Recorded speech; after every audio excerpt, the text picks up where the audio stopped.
Con la economía mundial afectada por la guerra imperialista de Estados Unidos e Israel contra Irán, Brasil está a punto de retomar la prioridad de la hidroelectricidad, que en los últimos años fue relegada a un segundo plano. Es la decisión del Consejo Nacional de Política Energética, dirigido por el ministro de Minas y Energía. A pesar de su enorme potencial hidroeléctrico, con una impresionante red de ríos de gran caudal, últimamente Brasil registra un crecimiento indefendible del uso de termoeléctricas, con varios aspectos negativos. Equipos importados que funcionan con diésel contaminante y que han llevado a Brasil a aplicar una de las tarifas eléctricas más altas del mundo. Esto eleva el costo de producción y hace que la economía brasileña pierda competitividad, en un momento en que el gobierno de Lula busca recuperarse de la desindustrialización sufrida desde 1980, cuando la economía de Brasil era una de las que más crecía en todo el mundo. Latitud Brasil está comenzando. Hola amigos y amigas del programa Latitud Brasil por Telesur. Un gran saludo a todos aquí en esta misión, en esta responsabilidad y a través de la información, hacer la integración latinoamericana con soberanía. Esto es una lucha, porque hay siempre reveses o retrocesos. El imperialismo, nuestros enemigos, siempre están tramando, siempre nos están agrediendo, como ahora contra Irán, como antes contra Venezuela, como siempre contra Cuba. Pero tenemos la obligación de resistir, resistir y resistir. Hoy vamos a hablar sobre la soberanía nacional y electricidad, el caso brasileño. Y para eso tenemos aquí a un especialista del área de la electricidad, que es el ingeniero, electricista, Ivo Pugnaloni, que fue fundador y primer presidente de la Asociación de las Pequeñas Centrales Hidroeléctricas de Brasil. Y también hoy es tesorero del Movimiento Nacional en Defensa de la Soberanía de Brasil. Vamos a tratar la cuestión de la electricidad, porque la electricidad en Brasil tiene un potencial muy grande, y más que un potencial, tiene un gran desarrollo ya hecho. Sin embargo, a pesar de eso, en los últimos años, esta opción ha sido, digamos, saboteada, esta palabra, en favor de otras opciones, cuando la más barata, la más objetiva, la más necesaria, la más justa y la más limpia es exactamente la hidroelectricidad. Buenas noches, Ivo Pugnaloni. Muchas gracias por aceptar nuestra invitación. Buenas noches, Beto Almeida. Buenas noches, Beto Almeida y espectadores de Telesur. Es una honra estar aquí con ustedes. La honra es nuestra, sobre lo que ustedes quieran. El tema es muy impactante y está en la orden del día. Hubo una reunión del Consejo Nacional de Electricidad del Brasil, presidido por el ministro de Minas y Energía. Y esta reunión emitió un parecer muy interesante, una decisión muy interesante, en la que Brasil hará nuevamente un levantamiento para aprovechar mucho más todo el potencial que aún tiene de energía hidroeléctrica. Sabemos que Brasil es uno de los países que más desarrolló esta opción, desde el siempre recordado presidente Getúlio Vargas, que fundó Eletrobras, ahora privatizada. Y sin embargo, esta decisión muestra que alguien estaba trabajando contra la hidroelectricidad. ¿Quién no quiere el desarrollo de la hidroelectricidad en Brasil, Ivo? ¿Quién no quiere? Es la competencia. Nós temos a força das águas, ela tem concorrente muito grande na força. La fuerza de las aguas tiene una competencia muy grande en la fuerza de la explosión y la quema del petróleo. Puedes usar agua para producir electricidad en turbinas hidráulicas. O puedes usar petróleo quemado para generar electricidad en turbinas termoeléctricas. Y el petróleo tiene un costo muy elevado, mucho más elevado que el agua. Está claro. Y no cae del cielo. La lluvia cae del cielo, cae en todos los planetas. El petróleo no cae del cielo, está en el fondo de la tierra. Y para que lo quites de dentro, se necesita mucha inversión. Como Venezuela sabe eso. Y Brasil también. Y el petróleo tiene otras utilidades, ¿sabes, Beto?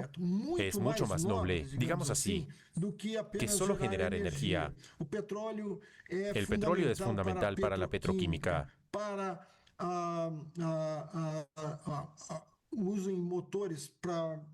el uso de motores de transporte marítimo, transporte aéreo, que no pueden ser electrificados. La cantidad de energía que viene por el sol es mucho menor que la fuerza de la gravedad sobre el agua cuando cae, como en Guri, por ejemplo. Y también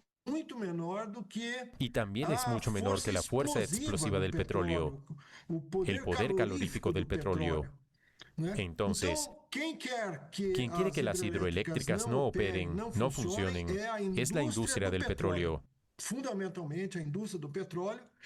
Fundamentalmente la industria del petróleo y la industria de los equipamientos para la termoelectricidad. Son los generadores, las turbinas, dirigidas a la producción a través de hidrocarbonatos. Bueno, las termoeléctricas son muy caras. Brasil tiene que importar, o sea, genera dependencia tecnológica. Pero también se ve eso del dedo oculto o nado oculto de algún país que quiere, digamos, impedir esa ventaja competitiva que Brasil tiene con alto poder, alto potencial de energía hidroeléctrica, para, exactamente, que Brasil no sea competitivo y para generar dependencia, por ejemplo, de Estados Unidos. Beto, los fabricantes de turbinas termoeléctricas están todos en Estados Unidos y en Inglaterra. Son estos dos países que dominan ese mercado. Bueno, Rusia también hace mucho tiempo que hace este tipo de turbinas, pero aquí en nuestro hemisferio, donde somos sometidos a algún tipo de interferencia, son estos dos países. Y el petróleo, las excepciones de países que Estados Unidos no controla, el petróleo está disminuyendo cada vez. Cada mes conquistan más un país o retiran el petróleo. Entonces, realmente, alguien en un país como Venezuela, por ejemplo, Venezuela todavía tiene 62.400 megavatios para aprovechar. Brasil, con todo nuestro tamaño, tiene el doble. Tenemos 135.000 megavatios para aprovechar. De hidroelectricidad. Con potencialidades económicamente y técnicamente viables. Venezuela tiene uno enorme, por lo tanto, comparativamente a su extensión territorial, su potencial permanente es mayor que el de Brasil, dividiendo megavatios por kilómetros cuadrados. Brasil tiene el doble, pero mucho más que el doble del tamaño de la extensión territorial de Venezuela. Entonces, eso es una interferencia dentro de los gobiernos. El gobierno brasileño tiene mucha interferencia extranjera. No sé si en Venezuela existen. En otros países del mundo creo que existen. Creo que estoy hablando para personas que conocen. Las llamadas organizaciones no gubernamentales se infiltraron en todos los gobiernos. Y su táctica es siempre la misma.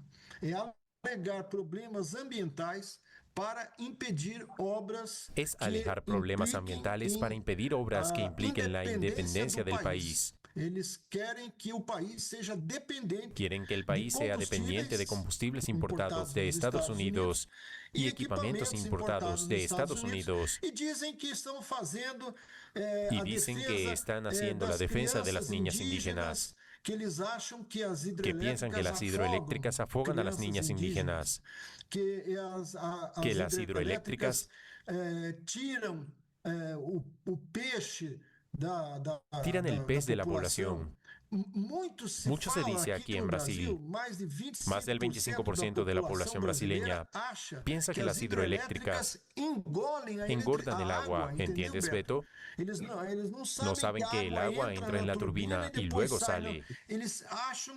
Piensan que el agua se absorbe, se lleva al suelo, se lleva a algún lugar y se termina. Todo esto fue embutido en la mente de las personas, incluso por representantes del Ministerio Público Federal y Estadual. Entonces piensas que esta decisión del Consejo Nacional de Política Energética es una mudanza muy importante, porque hacer nuevamente el levantamiento del potencial hidroeléctrico de Brasil puede significar un vínculo político muy favorable. Incluso porque Brasil tiene muchos ríos y pocas hidrovías, como por ejemplo existen en Estados Unidos, Rusia, China, Francia, pero no en Brasil. ¿Por qué entonces? Pues voy a responder por qué es. ¿De dónde viene esta persecución con hidroeléctricas? Esto es muy antiguo, muy antiguo. Esto viene del tiempo en que los militares brasileños no había ninguna legislación ambiental en aquella época. Hicieron con Paraguay una verdadera obra prima de ingeniería y de, vamos a decirlo así, convivencia entre países vecinos. Tuvimos una guerra contra Paraguay que diezmó a la población masculina paraguaya de una forma horrible. Fue una guerra, para variar, provocada por las potencias anglosajonas, principalmente Inglaterra, que vendió uniformes y armas para ambos lados. Y Paraguay no tenía una deuda pública en aquella época, ni bancos extranjeros. Paraguay, en América Latina, era un mal ejemplo de soberanía, de independencia. Y nosotros éramos un imperio, teníamos una familia real, teníamos una nobleza. Eran cosas así, mucho más atrasadas. Pero Brasil era muy grande, derrotó a Paraguay y tuvimos una herida abierta. Los militares brasileños, entre muchas cosas malas que hicieron, también hicieron cosas buenas. Una cosa buena que hicieron, pero en su moda, fue Itaipú. Itaipú fue hecho en la punta del fusil. Las personas no querían salir del área del reservatorio. Fueron expulsadas a porrazos, fueron expulsadas con fusil. Y toda esa gente, no fue poca gente, voy a decir el número, 70.000 brasileños, de los cuales 40.000 indígenas guaraníes fueron expulsados de su tierra. Tuvieron que ir a Paraguay, algunos, muchos, tuvieron que ir al norte, volviendo a Amazonía, a Rondônia, a Roraima. Fueron de aquí para allá, expulsados, una mano en la frente y otra atrás, una indemnización muy mala cuando pasó. Entonces, estas ONGs, que se llaman ONGs, dicen organización no gubernamental. No es gubernamental porque no es aquí en Brasil, pero es mandada por gobiernos de afuera de Brasil. Financiadas por gobiernos extranjeros también.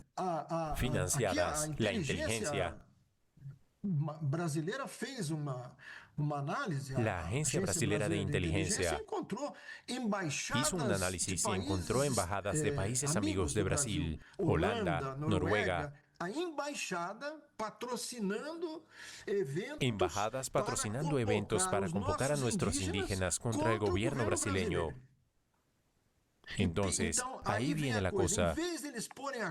En vez de poner la culpa en los generales, digamos así, que no cuidaron de esta cuestión indígena, de la cuestión de las personas que fueron forzadas por interés público a dejar el reservatorio, en vez de ponerles el nombre de las personas y el CPF, dicen que la culpa es de Itaipu. Es la usina que tiene la culpa. Por lo tanto, Itaipu es un ejemplo de empresa binacional, estatal, una de las mayores, la segunda mayor del mundo, y que tiene una obra ecológica de turismo muy importante. Mostró el equívoco de esta crítica y el éxito. Pero Ivo, necesitamos hacer una pequeña pausa aquí en Latitud Brasil.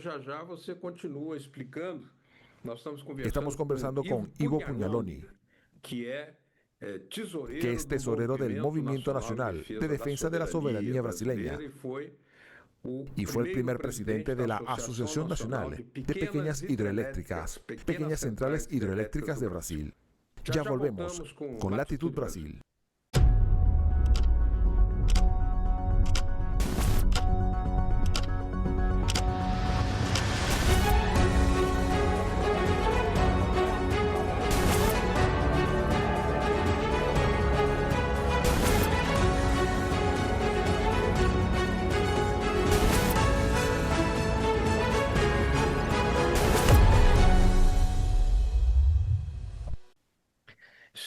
Estamos conversando hoy aquí en Latitud Brasil con Ivo Pugnaloni, que es tesorero del Movimiento Nacional en Defensa de la Soberanía y fue también fundador y primer presidente de la Asociación Nacional de Pequeñas Centrales Hidroeléctricas de Brasil, sobre el tema de por qué Brasil no desarrolla todo lo que puede, que debe, que es mucho más barato, más lógico y más racional en términos de energía proveniente de la hidroelectricidad. Y está gastando cada vez más en termoeléctrico. O sea, a veces el discurso ambientalista va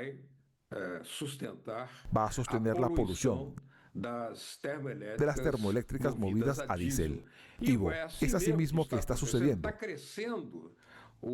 Está creciendo el uso de termoeléctricas en Brasil y eso es mucho más caro. Y explica por qué Brasil tiene una tarifa eléctrica tan cara.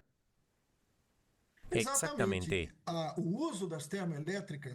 El uso de termoeléctricas para soportar, principalmente ahora, la fuerte caída de la energía solar durante el día, Beto, durante el día. No soy yo quien lo dice. El director general de la Agencia Nacional de Energía Eléctrica de Brasil dijo que nuestra situación es muy peligrosa porque después de las 2 de la tarde, la rampa de caída, una rampa, si se hace un gráfico, se sube, llega a la medianoche. Entonces el solar funciona muy bien. A las 2 de la tarde hace esto aquí. Es una rampa muy inclinada. Entonces, quienes tienen que suplir son las fuentes permanentes. ¿Quiénes son las fuentes permanentes? Bueno, o el agua almacenada, o el óleo diésel y el gas almacenado. Uno de estos dos, o el óleo combustible almacenado. Uno de estos dos tiene que funcionar, porque la energía solar es muy bonita, pero no es permanente. Es intermitente. Es inesperada. Puede funcionar bien, como si hubiera una nebulosidad muy grande. Para de funcionar. Pero una cosa es cierta, a las 2 de la tarde empieza a caer, casi verticalmente. Usted calcula. ¿Cuál es el potencial hidroeléctrico que Brasil hoy no utiliza? Sí. Es mayor de lo que utiliza hasta el momento. Hasta el momento utilizamos 120 gigawatts hidroeléctricos. Brasil tiene más de 135 gigawatts. Y voy a alertar a los venezolanos que su país tiene 62 gigawatts hidroeléctricos para construir. Aún voy a decir más, que la represa de Guri, la usina hidroeléctrica de Guri, alimentó Boa Vista, Roraima, todo el norte de Roraima, o casi todo el estado de Roraima, durante unos 20 años, con un contrato que fue interrumpido por un gobernador que era dueño de una usina hidroeléctrica, porque la usina hidroeléctrica es una máquina de hacer dinero. En el gobierno Bolsonaro. En el gobierno de Bolsonaro, pero el gobernador era el dueño. Y era bolsonarista. Pero es evidente. Imagina que va a ser de otra nacionalidad, de otra línea política. Entonces, es esta la disputa. Brasil tiene el doble de lo que existe hoy, más que el doble, y digo, más de 5 megawatts, que es una potencia pequeña, de 5 megawatts para abajo. Brasil no sabe, mi querido Beto, cuánto tiene, de tanto que tiene, porque hoy, con 5 metros de caída, se hace una generación hidroeléctrica y se conecta a la red con poca dificultad. Y es energía que se puede vender. Es energía que se puede vender para supermercados, para pequeñas industrias, para aserraderos, para metalúrgicas, en fin. Es una pequeña cantidad, pero que da una receta interesante y hay por todo Brasil. Hay un cierto ambientalismo que intenta poner una oposición antagónica entre el desarrollo del aprovechamiento de los ríos para la electricidad, para el transporte, de hacer obras y la defensa del medio ambiente. Eso es un mito. ¿Cómo es que eso se hace? Mucho dinero. Se hace con dinero. Se hace con dinero alimentando organizaciones no gubernamentales extranjeras que hacen donaciones a organizaciones no gubernamentales brasileñas, que pagan espacios enormes para tener noticias, hacer movimientos y muchas veces arriesgando la vida de indígenas. Estuvimos aquí en Brasil. Y por eso esta decisión del Consejo Nacional de Política Energética está siendo muy celebrada aquí. Si Brasil decidió volver a hacer este tipo de inventario hidroenergético, es porque había sido prohibido. Debe haber una decisión anterior que fue modificada. Una señal de esto ocurrió el año pasado, cuando Brasil realizó la primera subasta de compra de energía de pequeñas hidroeléctricas en 5 años. Brasil pasó 5 años en comprar esta forma de energía de propósito para, en su lugar, comprar 5, 6, 7 veces más caro la energía termoeléctrica. Estaba aumentando la dependencia de las termoeléctricas extranjeras, de General Electric, la mayor de ellas. La mayor de ellas es esta. Pero no es solo el fabricante. Es también el vendedor, el importador de combustible. Solo hay 760 y poco felices brasileños que tienen licencia para importar combustible. Entonces, importan combustible e imaginen cuánto deben cobrar por eso. Combustible importado. Combustible de termoeléctrica no es fabricado casi en Brasil, menos del 10% del consumo. Y este tipo de energía, respondiendo a tu pregunta anterior, entre 1995 y 2022, la capacidad instalada de este tipo de fábrica creció 664%, o sea, 6 veces. 6 veces. Entonces, tú y todos aquellos que son partidarios de la misma misión del expresidente Getúlio Vargas, que creó Eletrobras, tienen motivos para tener esperanza de una buena renovación de la política más bien orientada. Sí, y quería hacer una observación sobre el ministro de Minas y Energía de Brasil. El ministro de Minas y Energía se llama Alexandre Silveira. Fue suplente de senador. Fue diputado federal por el partido Unión Brasil, que es un partido de centro-derecha, pero que apoya al gobierno del presidente Lula. Fue una sorpresa agradable. Una sorpresa agradable. De profesión, él es el delegado de policía concursado. Y cuando él cuenta en un discurso, yo voy a poner para ti, Beto, un discurso de él, cuando el Pleno tiene resultado, y el Pleno fue espléndido. 5,6 billones de reales de inversión y 65 emprendimientos hidroeléctricos fueron contemplados. Y él hace un discurso elogiando la fuente hidroeléctrica, diciendo que iba a haber una retomada. Eso fue en agosto, 22 de agosto de 2025. Y está ahí ahora la retomada. Y él presidió la reunión del Consejo de Política Energética, Consejo Nacional de Política Energética, y fue el ministerio que trajo esta proposición que fue aprobada. Y una noticia de buen augurio.